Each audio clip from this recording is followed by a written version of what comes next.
At the gallery, I am the marketing assistant, so much of my work is relating to organisations. But my mum's an artist, and I found this really interesting actually to put together for you guys, working with her to find what's most relevant for you.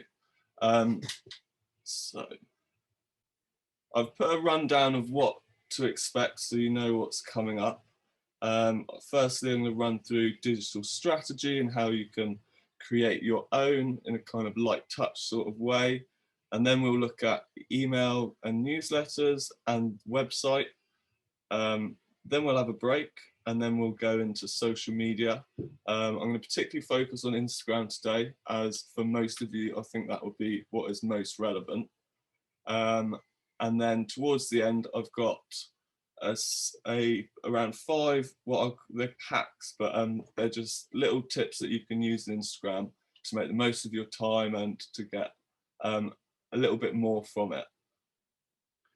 So I have to remember, because in my role, obviously I spend all the time doing marketing, but for you guys, you can have very busy businesses or practices anyway. So I'll be looking at ways that you can make the most of your time with the tools that I present, because with every single one of these sections, you could devote a full-time job into developing. So it's unrealistic to expect you to be able to go deep into all of them, but to have an overview of what you can do is, I think, really useful. So let's look first at digital strategy. So when you are constructing a digital strategy, it's really important to know what you're trying to achieve. It establishes the direction that you'll take using the tools, and it's essentially what you want to do to further your business or your career or your practice through these tools through online. Depending on your occupation and what you're trying to achieve, it would be very different. So for an artist, for example, you might be looking to connect with organisations, curators, directors to find opportunities to exhibit. You might also look to build connections with other local artists and get into local networks. And you might also just be looking to build a larger audience for your work.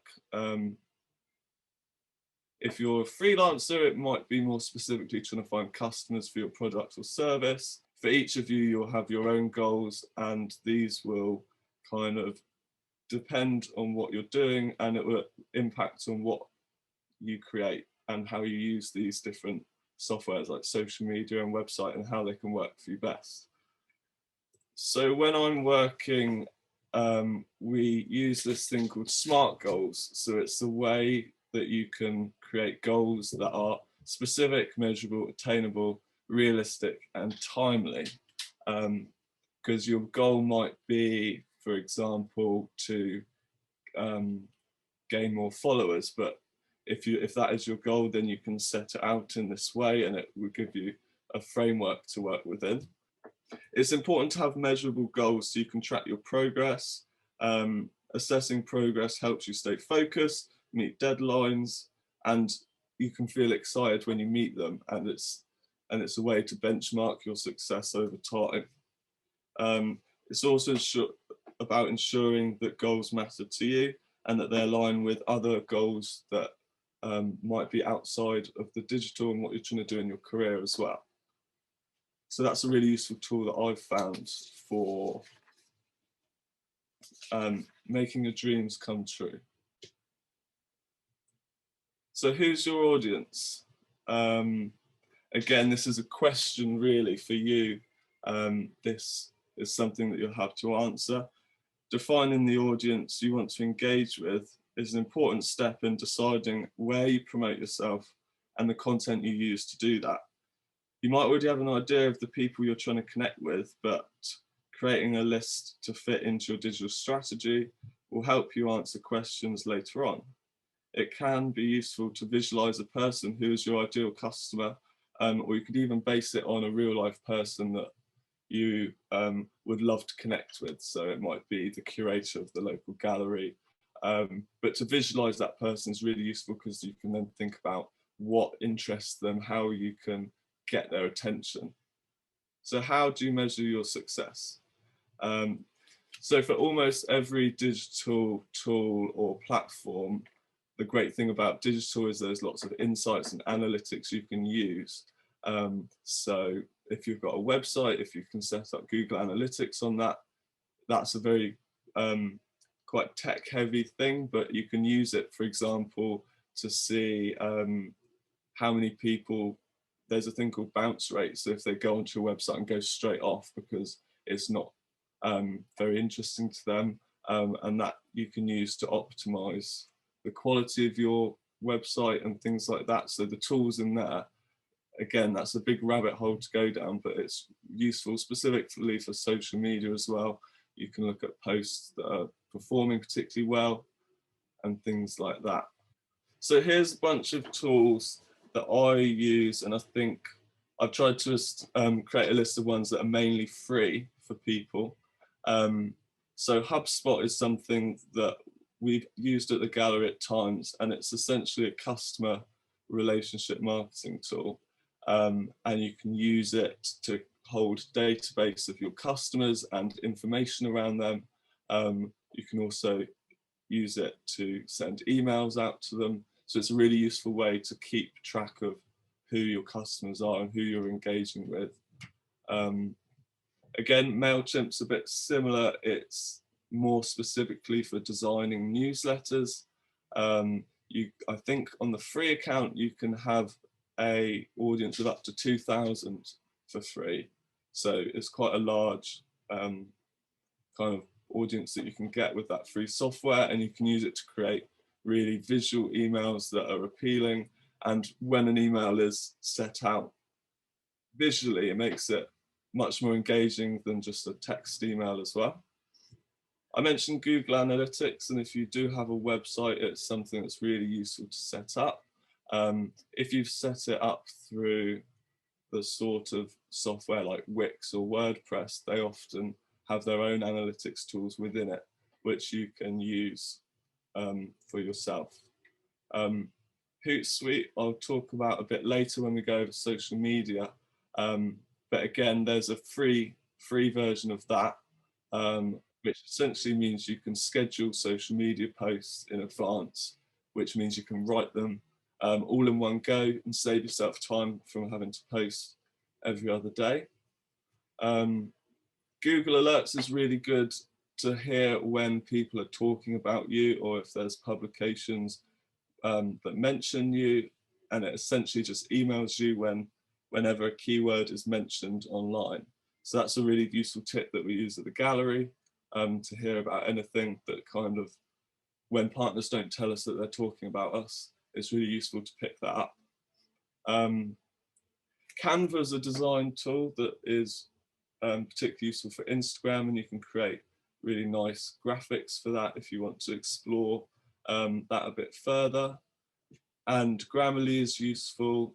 It has a limited free software, but if you struggle with like grammar and writing, it can be really useful to like check your work before you put it out there, because it's definitely not ideal to be putting out text or copy with lots of spelling or grammar mistakes.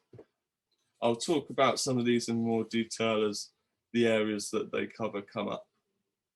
So with your digital strategy, it's important to define your audience and then to target the best platform to find those audiences. So if you're an artist, for example, your work is obviously very visual. So Instagram is obviously particularly useful for that. I say keep everyone happy, and that doesn't mean that you've got to make content that applies to every single person, but particularly when you're talking about freelancing and you might have customers that are at different stages of engagement with you, you want to have content that will re-engage them. So if you might put out blog posts that completely basic introduction to what you do, and that would be for new customers. And then you might have content that is more specific, so things like testimonials, which are great for people who know what you're doing, but they're trying to work out if they want to use your product or be more invested in you in particular. And measure success. As we talked about the analytics, it's really useful to be able to measure what you're doing and to be able to improve over time, and the metrics that you can use for that can really apply into what you do. So email and website. Email is probably the most direct way to capture audiences and make sure your message is getting through. It gives your subscribers a feeling of being in regular contact with you and makes it easier for them to click through to buy an artwork, read that review you got in a magazine, or to see your upcoming exhibitions. There are lots of free email services available, such as MailChimp, which I mentioned earlier. Email is an effective area that we use to talk to our audience. You can sometimes just churn it out without thinking about it too much. And although web and social have much bigger reach, one of your emails will probably be seen by more of your customers than a web or social post. These people who have already said they're interested in you and your brand, and they want to develop that relationship further, so they're going to have a much higher rate of engagement with the content that you create. Generally, the return on investment in terms of time and money is usually higher than any other comms channel, generally. For those reasons, I think it's worth taking a more strategic approach to email and thinking about what you're doing a little bit more. And the emails that you send out will probably fall into some of the categories which I talk about in a minute. So with your emails, they will, the strategic approach will start with what your objectives are, and they'll probably fit into one of these categories. It might be about building awareness, letting people know about you or your brand, and encourage them to start a relationship with you, perhaps to visit your website and to find about you a little bit more or your products. And then it might be about engagement, so developing those relationships with people, letting them know more about you, encouraging them to get involved in a more direct way with your work, getting involved in your program, sharing your campaign or whatever it is.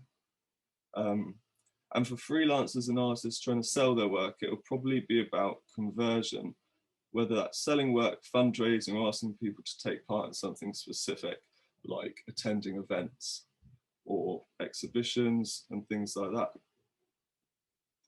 I think your emails are probably going to be doing all of these across everything that you send out. And there might be times where your emails will be doing all of them. But generally, each of your emails should be focusing on a single objective. So don't try and do everything with every email. If you focus on one area, it's really going to help you specify what you're doing. It's useful to think about where each email fits into that customer journey that we were talking about. What are you doing for customers at different stages? So this is an audience journey kind of mapping in terms of what sort of emails that you might send out at different stages. So particularly for organizations, this is relevant, but also for freelancers, if you're selling your work, things like re-engagement emails to engage with people who no longer read your emails. So MailChimp has settings within it that you can send an email out to any of your customers that haven't opened the last 5 emails, and that's a great way to re-engage people. And you could, for example, include discounts, offers, or something like that, which can entice them back into your brand. I'll talk about newsletters in a minute, because that is probably what you're going to be sending out the most. And that's about engaging people who are already interested in you and finding out about what you're doing now. So email sign up. How do you get people to sign up to your newsletters? You can do it through a purchase pathway. So if you're selling something online, you can have an option to sign up to your newsletter within that process. You can also have pop-ups on your website, for example, that push people in that direction. You can also do quizzes, competitions, or anything that kind of engages people like that. And also, for example, you can use content that you have as a way to capture that. So, for example, as an organisation aspects, we could put this talk that I'm doing now online, and it would, if we just put it up, it would be viewed by people, and then they'll go off and do another thing. But you could have it through a interface where they have to sign up with their email address to access that, and those sorts of systems are really useful for capturing more people. So let's look at newsletters specifically. And how can we make sure that it provides value? A regular update of what's coming or what's on is going to be the most common thing that you create. And I'm going to talk about how we can talk about the content of your newsletters and how we can make sure they're providing value. I think this is relevant right now where everything is kind of slowed down for lots of people. And we've got time to think about what we're sending to audiences, what we're sharing with them, and how we can make sure it's relevant to them. One thing that is particularly useful is when you create your newsletters, is segmenting your audiences into different groups. So as an example, as an artist, you might use MailChimp as a platform, and you might tag people with their specific interests. So you might create a group that is curators who have followed you or have signed up to your newsletter, so you can send them slightly different information that you would send to people who have bought work from you previously, who might want to just see an update of your work that season. And if you can do that, it means that you can send a little bit more content to different people, because they're getting what's relevant to them. When should you send it? There's this old rule that kind of people in the arts talked about a lot, that Thursday afternoons is the best time to send an email. And I still get quite a few emails from art organisations on a Thursday afternoon. But the way people use email has changed so much now, where people have them on their phone. For example, they're not just on computers. So everyone's using email in such a different way that it's going to be different for everyone. And you can use the analytics to compare different responses at different times. And this is something you can optimize as you go and find out what is working for you.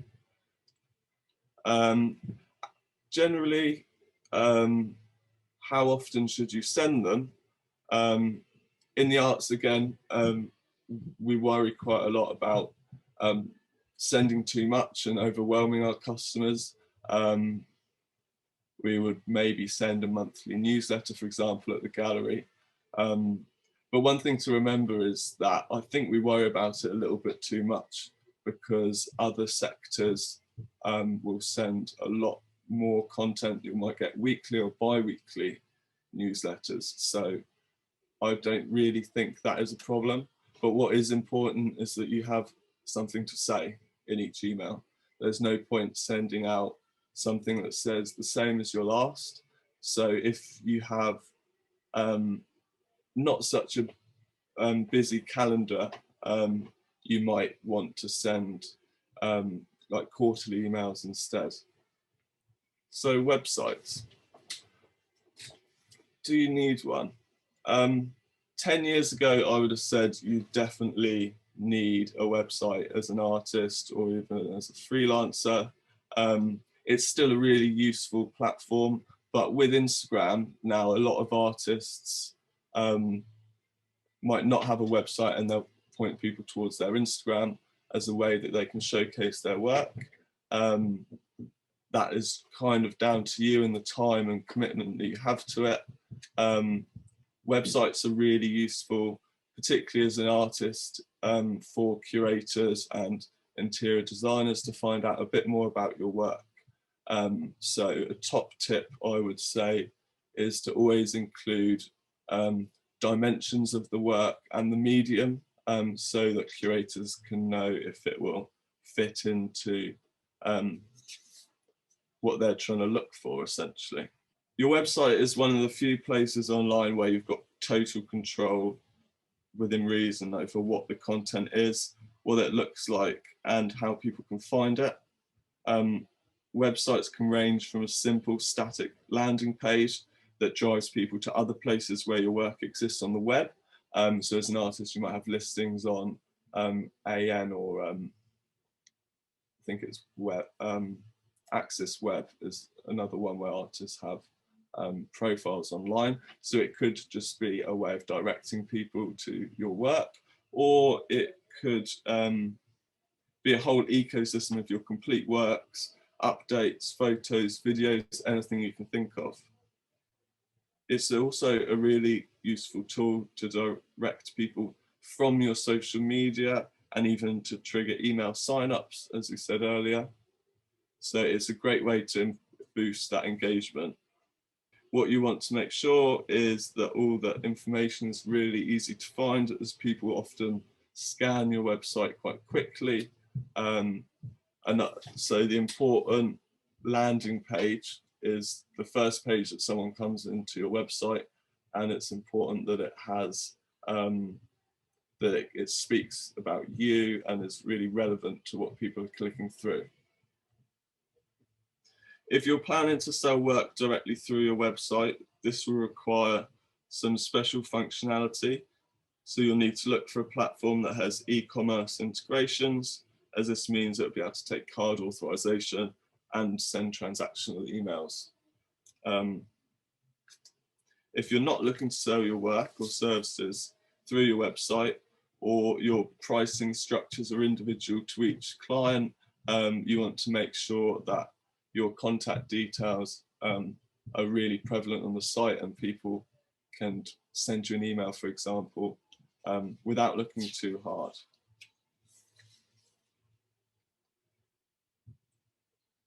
So this is a bit of information that two organisations, Hootsuite and We Are Social, they create yearly reports on usage on the web. This is from January this year. It's the most recent one that I've found. And it's interesting to see that mobile use is still increasing, laptops and desktops decreasing, and tablets and using consoles has gone down quite considerably. So when you're designing your website, it's really important that you look at it from a mobile perspective. Most design softwares will let you view it in that way. And also if you're working with a designer, that needs to be one of the requirements that you talk to them about. Because if you've ever been on your phone and you look at a website that's really difficult to navigate, it's just a pain. And you definitely don't send it to your computer and then look at it there, you just go off it.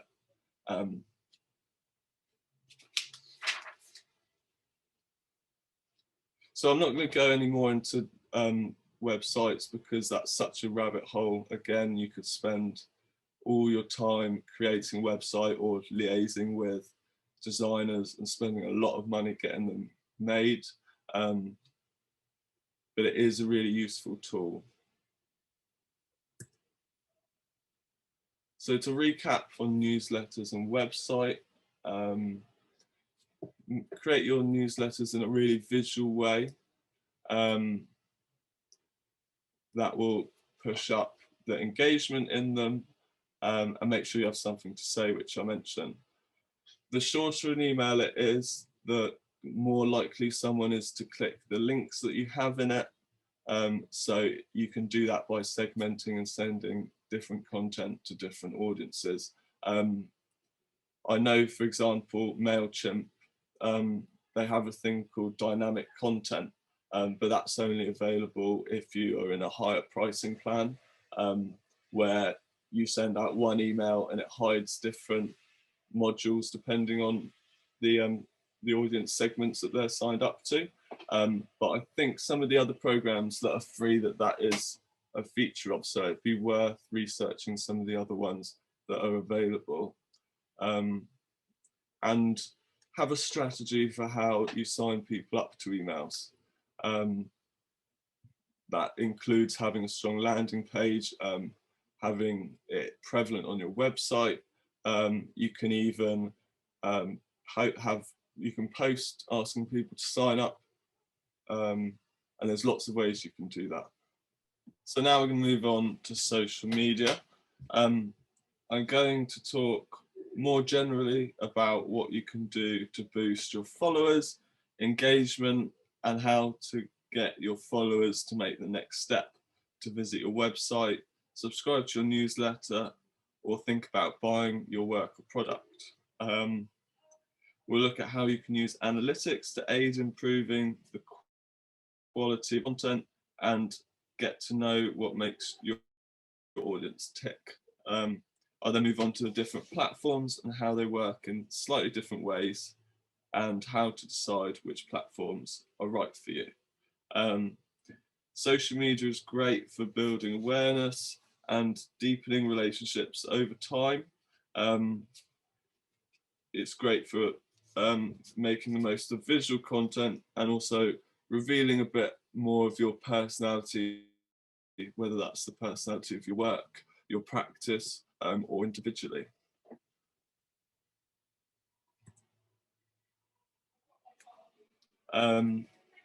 So these are a general mix of social media.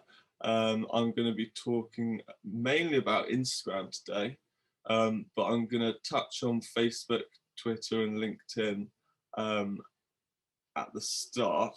Again, as I said, Instagram's probably the most relevant for creatives, as it takes most advantage of visual content.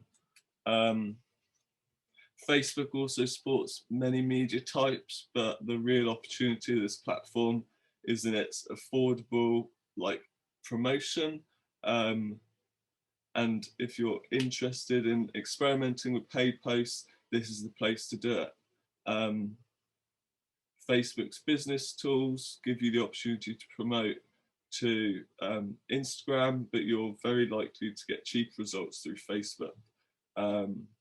I'm not going to talk about ads today because for artists particularly, I don't think it's hugely relevant.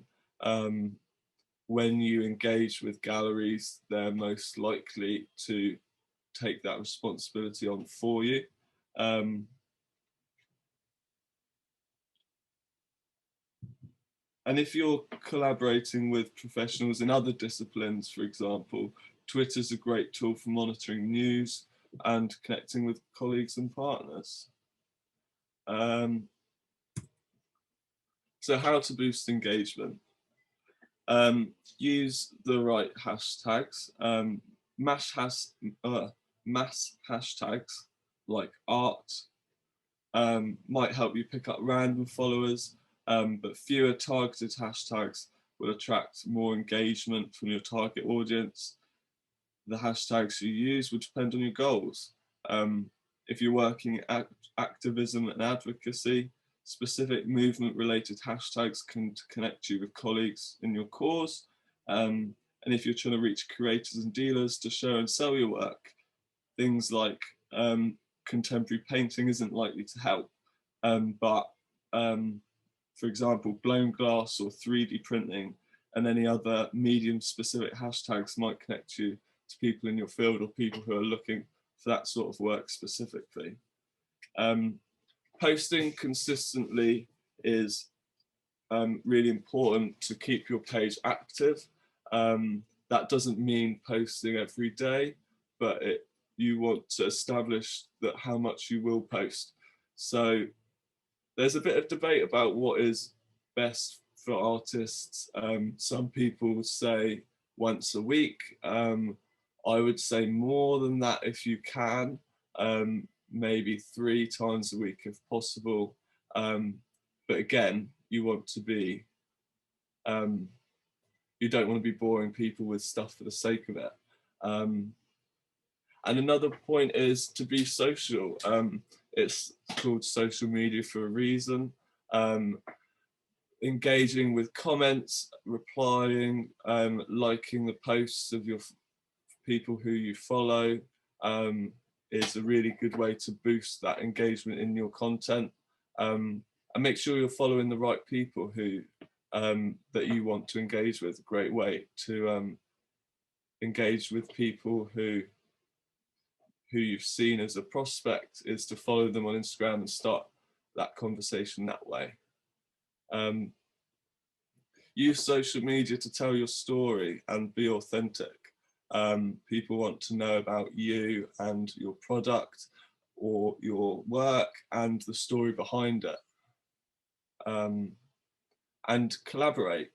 That might be doing posts with other artists who have similar work and joining your audience together in that way. It might be taking advantage of opportunities. So one thing I would really highlight is if you are working with a gallery or organisation, is really pushing them to get the most out of what they can do for you.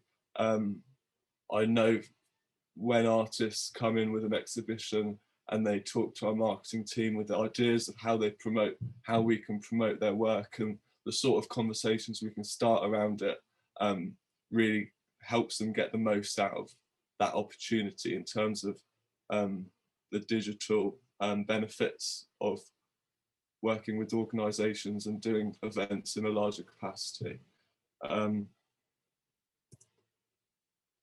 Data and analytics are really useful. I've just put some screenshots of Instagram on there, and as you can see, you can find out where your posts are viewed, the age range of your audience, and when they're most active, which is really useful for deciding when you want to post. To get all these features on Instagram, you need to be signed up as a business account, which I would recommend for everyone, as it gives you so much more detail about who your audience is. Facebook insights are really useful as well if you have a business account. Me and our curator Vicky were talking about this because she wouldn't suggest that having a professional, like a business page on Facebook for artists is relevant. But from my experience as a gallery, it means that we can't link you into posts. So if you're working a lot with organisations who promote over Facebook, having your own business profile is a way that you can pull followers from the organisations you're working with into you directly. And I think Twitter works in a similar way, but people can, you can be mentioned anyway in Twitter, so that's less relevant. So talking about Facebook, Twitter and LinkedIn, I've bunched this all together because they kind of all do relatively similar things.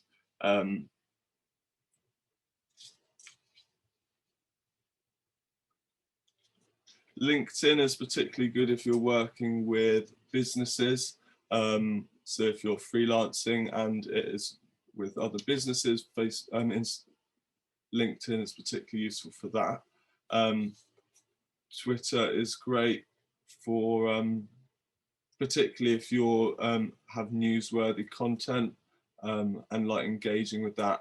It is slightly visual, but it is mainly text-based, and it does reward kind of timely and like witty communications, basically.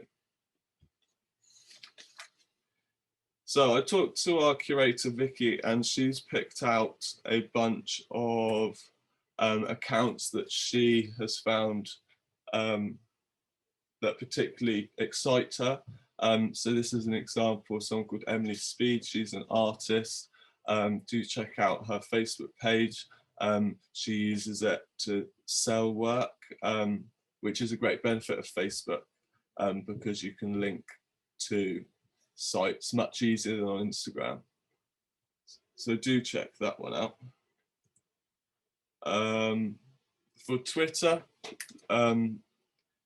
this is an artist duo who are promoting an event that's coming up, and you can see how Twitter is much more relevant for that sort of thing.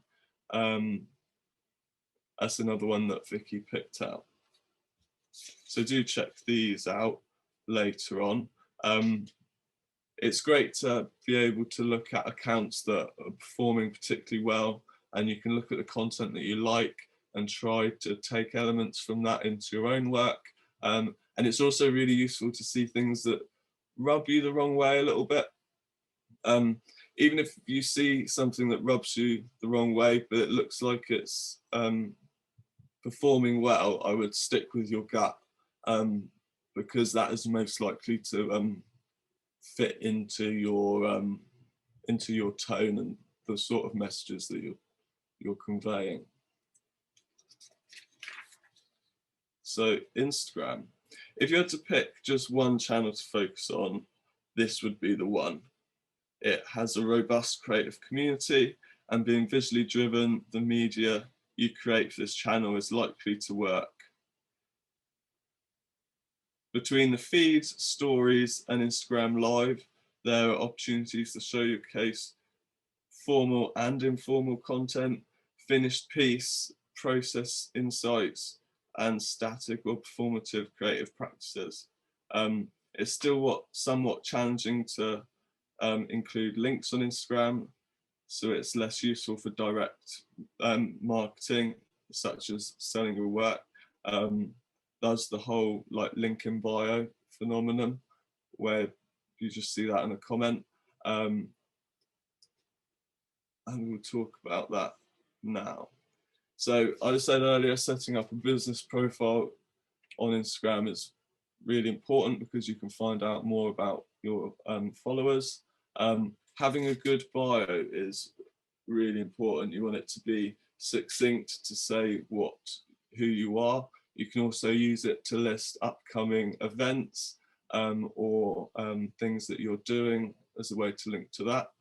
And make sure you have a link to somewhere. That might be your website if you have one. It might be to a gallery page if you have exhibitions coming up or that sort of thing. But you definitely want a link so people can get that next step and engage with you a bit deeper. So how to post. We talked about using the right hashtags. I've just created an example here of a way to format your post. You obviously don't have to do it like that, but it's really useful to split the content into digestible chunks that can make it easier to read. Hiding your hashtags at the bottom is a really good way to include hashtags on Instagram because it declutters the content that you're talking about. And you can include up to 30 hashtags in Instagram. I wouldn't recommend 30, I'd say maybe 10 to 15 is more than enough. As we talked about earlier, you want them to be more specific than general. So when you're looking at hashtags, ones that have millions and millions of posts in them, your post is just going to be lost pretty quickly.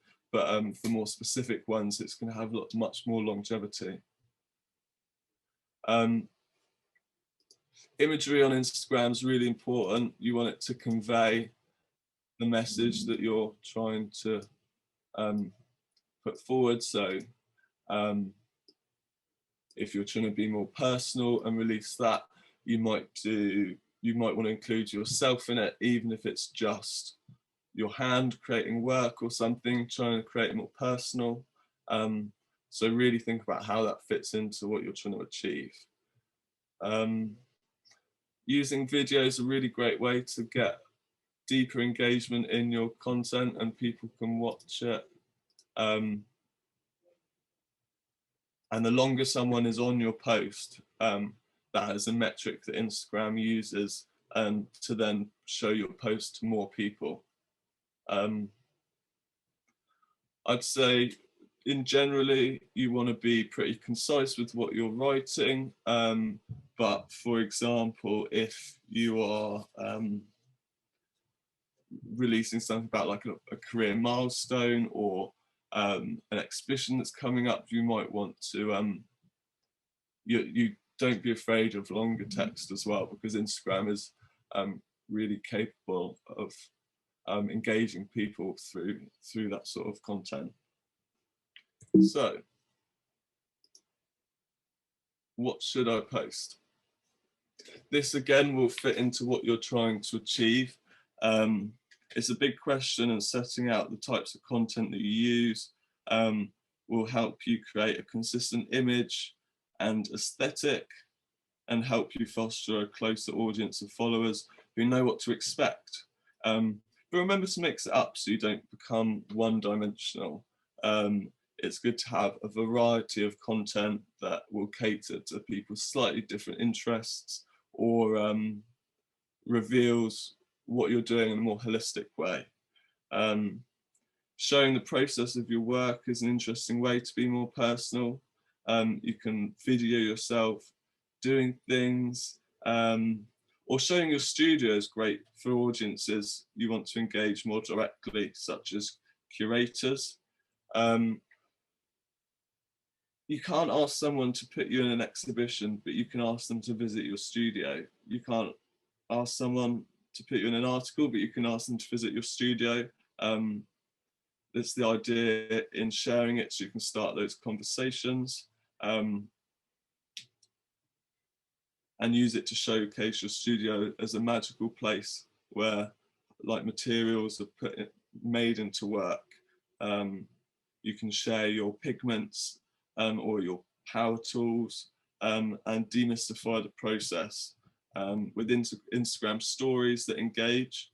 So now we'll talk about Instagram stories. Stories have greater organic reach than regular posts. Organic reach, what that is how many free views you get per bit of content that you send out, how many people see it on your screen, on their screen. And you can be really creative with the tools available and can show a more personal side to your business or practice. At the gallery, we do sometimes things like Meet the Maker, which is just a way of engaging people further and showing that more personal side of what we do. And you can save them into highlights at the top of your page in sensible groups to help people who are viewing your page, maybe for the first time, to see the sort of content you produce, and to find out what is relevant to them. At the end of the session, when I go through my top tips, I will reveal some tips for making the most of stories, so do look out for that. Again, here are some examples from Vicky, our curator, accounts that she found particularly engaging. Kaiken's an organisation, or not an organisation, it's an artist collective that we've worked with a few times this year. The content that they create is perfect for Instagram. It's really visual. They do a lot with Instagram. What are they called? I've gone blank. When the face, like the face. Filters. Yes, filters. Thank you, Harriet. Yeah, so they use that as a way to engage their customers or people who are potentially interested in their work. And you can see in their feed there, they have really nice a banner of images. And if you can do things like that, split images in Photoshop into 3 and create banners, that's a really nice way of making your profile really visually appealing. And it looks like you've put a lot more thought into what you're doing.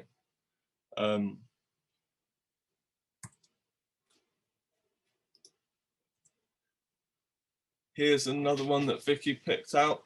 She picked this out for a different reason, and because Claire Wood shows a mixture of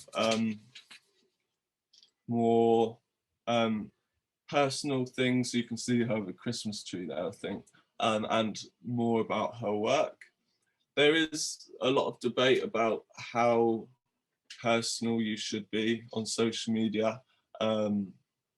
For artists in particular, I would say that's really down to the persona that you have professionally, and the sort of audiences that you're trying to talk to.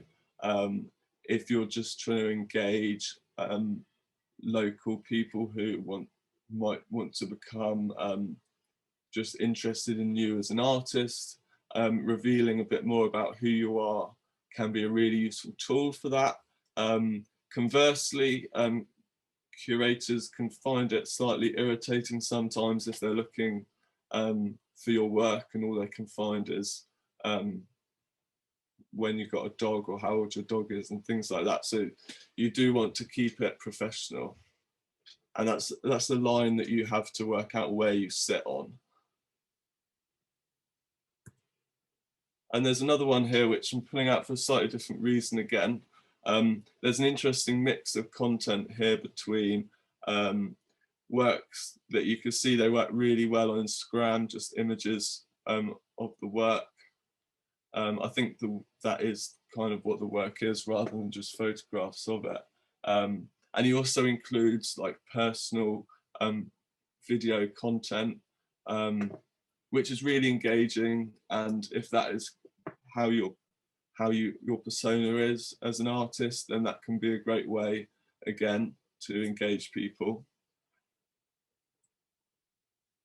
So, social media.